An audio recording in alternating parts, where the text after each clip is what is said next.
Bueno, entonces retomamos nuestras charlas sobre el perfil de excelencia cristiana, ¿verdad? Y el tema que pensé para hoy es la humildad. La humildad que ya tengo en este grupo de charlas, no sé si lo pudieron escuchar, pero digamos que si pudieran, hay una clase anterior que es sobre la humildad, digamos la humildad 1 y ahora la humildad 2. ¿verdad? Entonces sería bueno que pudieras escuchar y así tener otras ideas sobre el mismo tema. ¿verdad? Entonces, es una virtud sumamente agradable para el trato humano. Y es contraria a la soberbia. Contraria a la soberbia, que es soberbia la persona que se engríe, que presume de lo que es o de lo que tiene. Me cuestioné un poco si empezar la charla con lo que no es la humildad, ¿verdad? Pero de todas maneras nos ayuda un poco porque tenemos poca conciencia o poco conocimiento de lo que es realmente la humildad. Incluso cuando yo pensaba preparando esta charla, me cuesta hacerme una definición o un concepto de lo que es la humildad.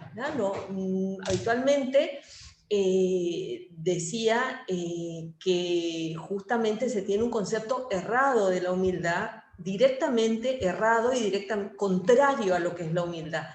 Y muy lejos de ser lo que es realmente la humildad, tiene como humildes a las personas que tienen pocos medios económicos o poca cultura o poco acceso a la educación. ¿verdad? Y es muy lejos de lo que es la humildad. Y tener ese concepto errado, yo pienso que es absolutamente diabólico, ¿no? Porque una persona normal, corriente, no quiere ser humilde si ese es el concepto de humildad, ¿verdad? Quiere tener los medios económicos necesarios, quiere tener la educación necesaria, posible, toda la posible, ¿verdad? Entonces, es una mala definición o más que definición, mala aplicación de lo que es la palabra humildad, de lo que es la virtud de la humildad. ¿verdad? Sean humildes, sed mansos y humildes de corazón, como yo lo soy, ¿verdad? Dice Jesucristo. Entonces, es realmente una virtud que abarca mucho, abarca todo el modo de ser de una persona.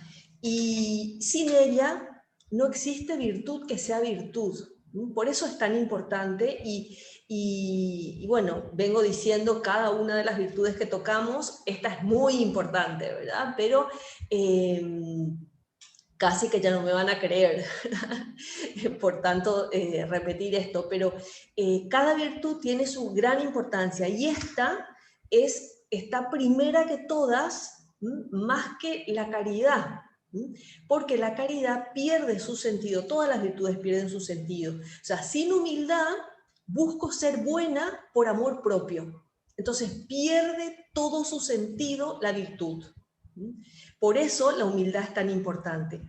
Entonces, otra idea clarísima que tenemos que tener, que la humildad parte de una sana autoestima.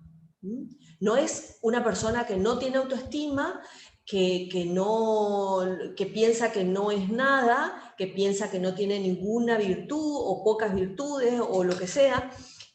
No, es una persona que tiene una sana autoestima. Si uno tiene problemas de autoestima, es problema de autoestima, no es humildad, ¿verdad? De hecho, Jesús nos dijo, amen al prójimo como se aman a ustedes mismos. O sea, amamos al prójimo como nos amamos a nosotras mismas. Entonces, esto está muy lejos de ser ese no tener recursos económicos, no tener recursos educativos, culturales, o tener poco acceso a esos medios.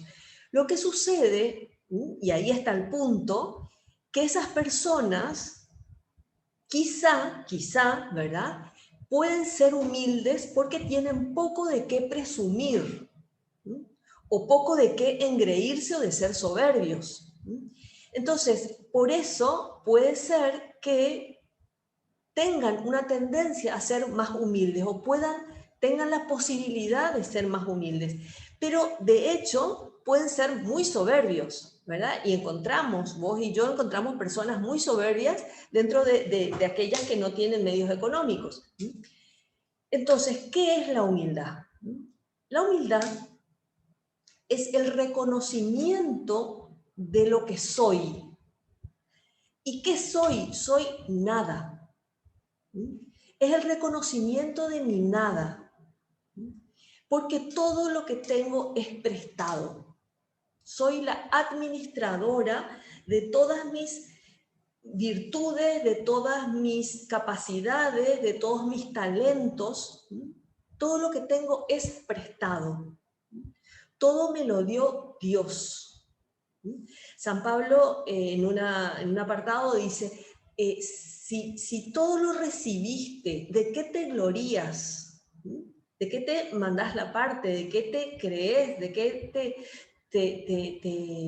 te pones como por encima de los demás? ¿Verdad? Ahí está el punto, ¿verdad? O sea, que creerse más que los demás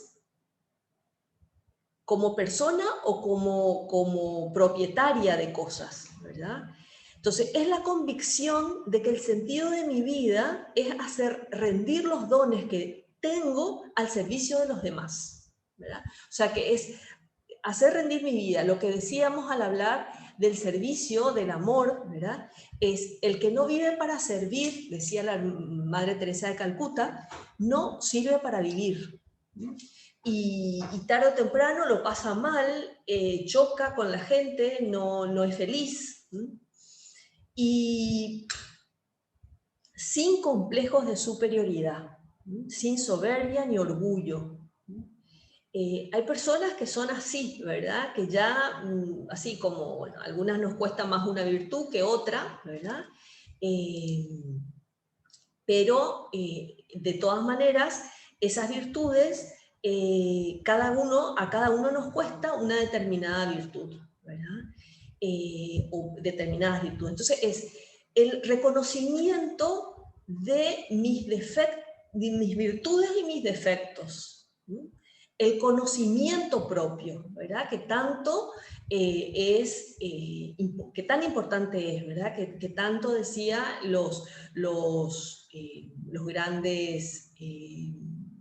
grandes psicólogos, especialistas del ser humano, ¿verdad? Bueno, Sócrates, no me viene ahora filósofos, ¿verdad? Sócrates, Platón, hablaban mucho, Aristóteles, de ese conocimiento personal, ¿verdad? Saber quién soy, cómo soy, qué hago. Y de esa manera vamos haciendo rendir esos talentos que Dios nos dio para servir a los demás. No pensar ni sentir, mucho menos, que soy mejor o más que nadie. Qué pena da ver a esas personas que a lo mejor no saludan a personas que son de menor categoría, no sé, de educación, de personas que son del servicio doméstico, personas que son del servicio, lo que sea, de los servicios en general, ¿verdad? Cómo la gente no quiere servir. Nos cuesta servir a todos, ¿verdad? Y en general a todos, y después en particular a algunos más porque creen que esas acciones o esos trabajos son de menos, ¿verdad? Nos hacen de menos y no existe, ¿verdad? No existe trabajo que sea menos importante que otro. Santa Teresa decía que la humildad es andar en verdad, ¿verdad? Por eso decíamos que es conocerse a uno mismo con todas sus virtudes y con todas los defectos, ¿verdad? Mis fortalezas y mis dones, o sea, conocer, son reales, pero dados, ¿verdad? Son reales porque tengo una capacidad determinada, tengo actitudes que son, que me facilitan o que me posibilitan conocer más, ser más, llegar a un conocimiento mayor de la realidad, de la ciencia, y también los defectos, ¿verdad? Los defectos también tenemos que conocerlos, porque te diría que hasta también los defectos son recibidos, ¿verdad? Y hemos de aceptarlos y luchar por potenciar nuestras virtudes y nuestras fortalezas y debilitar de alguna manera nuestros defectos y nuestras debilidades, ¿verdad? Entonces, la humildad es el reconocimiento de mi ser nada. Yo no soy nada. San José María decía, no soy nada, no puedo nada, no tengo nada, soy la nada. Después de reconocer, por supuesto, o antes o después, ¿verdad? Reconocer los dones que recibió de Dios, ¿verdad? Pero saberlos como dones, como regalos, ¿verdad? De los cuales tenemos que dar cuenta. Vamos a dar cuenta el día de nuestra partida al más allá.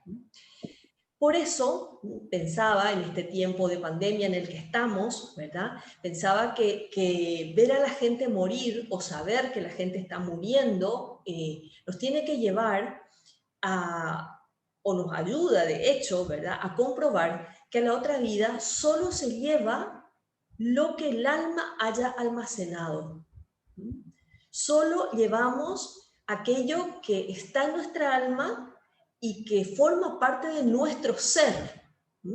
Por eso te empezaba la clase recordándote que este ciclo se denomina el perfil de la excelencia cristiana, ¿verdad? O sea que cómo almacenar en mi alma cosas, más que cosas, cómo almacenar en mi alma lo que realmente va a formar parte de ella y voy a poder llevarme después a la otra vida.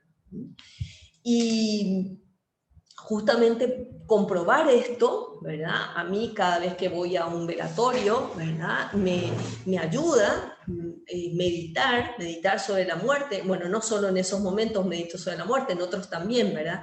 Pero en esos momentos más evidentes, ¿verdad? O sea que meditar esta idea de que nada material vamos a llevar a la otra vida, comprobando una vez más la importancia que tenemos que darle a lo que enriquece nuestra alma, a lo que le da soporte, ¿verdad? A lo que le hace crecer, ¿verdad?, a nuestra alma. Y te decía entonces, sin complejos de superioridad, sin soberbia ni orgullo. Por ejemplo, no querer quedarnos siempre con la última palabra en una discusión, en una conversación, dar nuestro parecer sin insistir demasiado en su veracidad o en que es la verdad, o pensar que lo que yo hago está mejor hecho que lo que hicieron todos los demás, ¿verdad? Alguna vez puede suceder que eso sea así, ¿verdad? Pero habitualmente no, ¿verdad? Y también pensaba, con esto más o menos terminamos esta segunda parte de la humildad, y pensaba recordarte como un modo, ¿verdad?, de interiorizar las virtudes, que ya lo habíamos visto en otra clase, que saqué de los 7 hábitos de la gente altamente efectiva. El libro, Los 7 hábitos de la persona altamente efectiva. Y son 5 fases que tenemos que pasar para incorporar, para interiorizar una virtud. En este caso, la humildad en los otros casos vimos la paciencia, ¿verdad? Lo primero es descubrirla. Descubrirla es saber de qué se trata, saber qué hacer para conseguirla, saber qué no hacer o qué dejar de hacer para que esa virtud se afiance en mi vida, ¿verdad? Descubrirla. Segundo, aceptarla.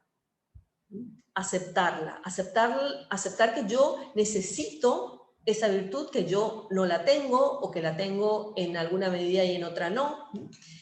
En tercer lugar, preferirla. Preferirla,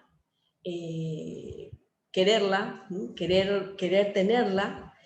En cuarto lugar, comprometerse con ella. Y en quinto, organizar la propia vida en función de esa virtud. Y para eso, para nosotras que somos cristianas y que estamos tras esa excelencia, los momentos de oración son los ideales para interiorizar las virtudes. Pensar cómo soy y cómo querría ser. Y pidiéndole a Dios, ¿verdad?, ese don que supone esa virtud en cuestión, ¿verdad? En este caso, la humildad, ¿verdad? Que es tan agradable humanamente, ¿verdad? Que una persona humilde que se sabe poner en su lugar, que no quiere, que no se siente mejor que los demás, porque eso se nota, ¿verdad? Se nota en el modo de tratar a la otra persona, se nota en el modo de saludar, se nota en el modo de hablar, ¿verdad? De dirigirse a otra persona. Y también, en definitiva, es que todos somos hijos de Dios. Decía también San José María, ¿verdad? Hay una sola raza, la raza de los hijos de Dios, ¿verdad? Entonces, algunos tienen algunos talentos, otros, y cada uno tiene el suyo. Cada uno tiene que hacer rendir ese talento al servicio de los demás, ¿verdad? Siendo la mejor administradora posible de los talentos que Dios me haya dado, ¿verdad? Entonces, de esa manera vamos a ir creciendo, ¿verdad? Ir creciendo en esa humildad, ¿verdad? Con el conocimiento propio, con el esfuerzo personal, ¿verdad? Por hacerlo, por buscar esos modos de ser más humildes, ¿verdad? Entonces, esto, que busquemos primero que nada, cambiar el chip que tenemos en la cabeza, que nos metió la sociedad, ¿verdad? Decir, bueno, es la gente que tiene menos recursos. Incluso al hablar, no decir, ¿verdad? Esa persona es humilde. Yo siempre que puedo, trato de ayudarle a la persona que dice, sí, es humilde, y lo que quiere decir es que tiene pocos recursos económicos, ¿verdad? O sea, por de pronto cambiar ese concepto, porque, como te decía, nadie quiere tener pocos recursos, ni quiere en recursos de lo que sea, ¿verdad? Entonces, cambiar ese chip de que la humildad, o sea, es otro, de hecho, es otro concepto, ¿verdad? De hecho, al buscar en internet la palabra humildad, salen las distintas acepciones de ese concepto, de esa palabra, ¿verdad? Porque de hecho existen esos diversos conceptos, pero el que está más extendido, porque la gente desconoce la parte cristiana, ¿verdad? El sentido cristiano de la humildad, el más extendido es ese, ¿verdad? Y que tenemos que tener, al tener claro el concepto de lo que es la humildad, nos damos cuenta de que esas personas de pocos recursos pueden tener humildad porque tienen menos posibilidades de engreírse, de sentirse superiores. Pero hay muchas personas que tienen pocos recursos que son sumamente soberbias, ¿verdad? Entonces, no es correlativo. Entonces, que esa humildad sea como como un sello en nuestra vida, ¿verdad? Nuestro trato con los demás. En primer lugar, nuestro trato con Dios, ¿verdad? Sin pedirle explicaciones, sin pedirle, sin recriminarle nada, sin eso, sabiéndonos hijos suyos y con mucha diferencia, con una gran diferencia, no mucha, de que Él es el creador, el dueño de todo, y nosotros somos la creación, su creación, aunque seamos la creación estrella, ¿verdad? Que es el hombre, el ser humano. Entonces, y con los demás, que es en ese trato de servicio, ¿verdad? De que estamos al servicio de los demás para ayudarnos entre todos a alcanzar el cielo, ¿verdad? Que esa es la meta de todos. Y eso.